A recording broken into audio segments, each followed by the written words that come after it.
If you've ever dealt with a greedy HOA, you'll want to hear this. Trust me, this one has twists you won't see coming. Before we dive in, hit that subscribe button so you don't miss stories where karma comes knocking harder than a flood at midnight. When I first bought my property, it was for peace, not problems, for fresh air and the sound of frogs in the wetlands behind my cabin, for the sunrise that touched the water with gold, for the quiet that city life could never buy, and for years I lived with that contentment, maintaining the marshland that ran through my lot like it was a sacred trust, never filling it in, never disturbing the natural balance, watching cranes, ducks, and turtles thrive in a space most developers would consider wasted ground. But to me it was a sanctuary, a filter for storms, a cradle for life. Yet when the HOA came into power after a group of neighbors decided the community needed structure, that sanctuary became a battlefield, and the first skirmish began when they announced plans to build a new road, a shortcut to connect the back lots to the main highway, a road that on paper seemed convenient, but in reality cut straight through my wetlands, right across land that both nature and I depended on. And when I objected, they smiled with false politeness, saying it would raise property values and improve accessibility, but I knew it was about power and money, not community, so I pushed back, citing state environmental protections, reminding them of flood maps, showing them how my wetlands soaked up heavy rain and prevented runoff into the lower houses, but they brushed it off, whispering that I was selfish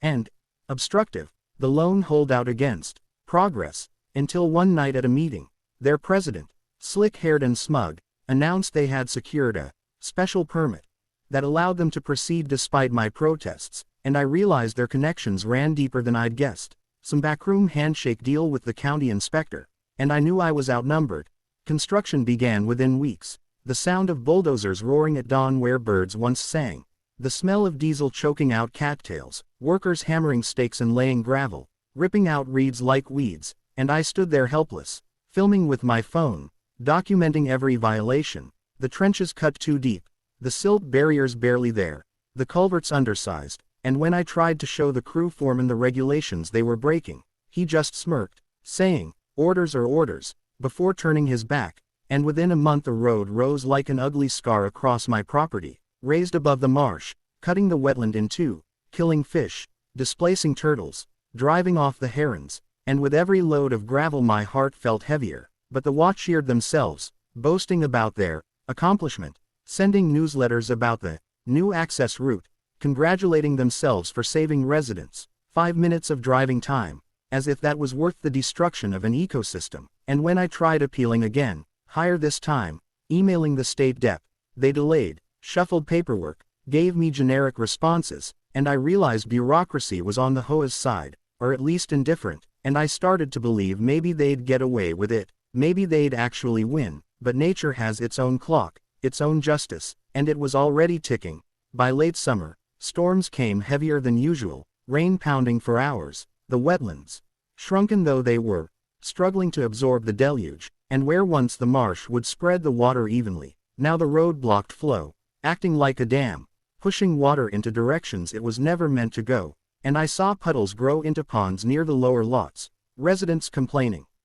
about soggy lawns and basements seeping water, and the HOA president insisted it was just a wet year, blaming climate change, anything but his shiny new road. But I knew the truth, I could see it, the wetlands screaming for balance, the earth swelling with runoff that had nowhere to drain. And I told him so, standing in his driveway, soaked to the skin after another thunderstorm, shouting over the rain that his road was a disaster waiting to happen. But he only laughed, calling me Chicken Little, telling me to get used to progress, and his words echoed in my head, mocking me. But I didn't need to wait long for nature to prove him wrong, because that September, after weeks of rainfall, the hurricane arrived. Not a direct hit, but close enough to dump more water in 3 days than the land usually saw in 3 months. Sheets of rain hammering the ground, winds whipping trees sideways, and by the second night I walked out with a flashlight to check my marsh, heart pounding as I saw the waterline rising higher and higher, creeping up the road embankment like a predator stalking prey,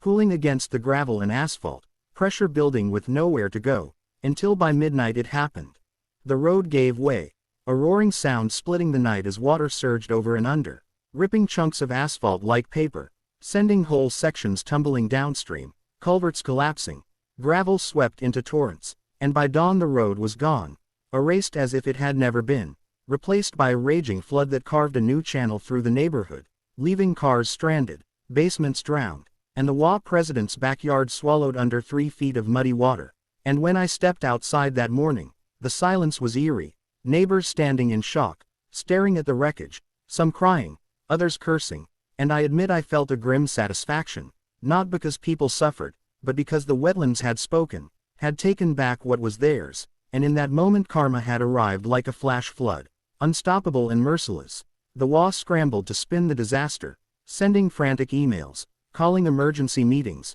insisting they were victims too, but residents weren't blind. They saw who pushed the road, who ignored warnings, who cut corners, and soon fingers pointed squarely at the board, at the president who once smirked at me, and lawsuits followed, insurance claims denied due to negligence, assessments skyrocketing to cover damages, members quitting in fury, and by winter the HOA that had once strutted like kings of the neighborhood was in ruins, bankrupt, despised, their road nothing but a memory buried under mud, while my wetlands, battered but alive, began to heal, water flowing freely again, reeds sprouting where gravel once lay, herons returning cautiously, and I realized I hadn't lost at all. I had endured, I had trusted nature, and in the end, nature itself delivered the justice no court or inspector would. Yet the biggest twist came months later, when a new family moved into the president's old house, foreclosed after he went bankrupt, and they came knocking on my door, not with demands or threats, but with respect,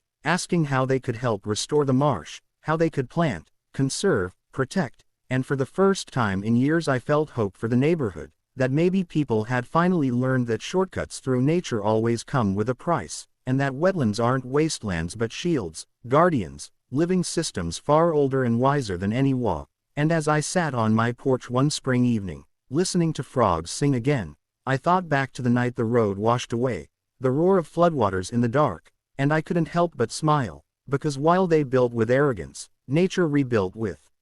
patience, and that was the kind of justice no man could deny, no lawyer could twist, no board could override, because in the end, when greed meets the flood always wins, and that's a truth worth subscribing to, because more stories like this, where karma comes like a storm, are out there, waiting to be told, and I'll be here to share them every time.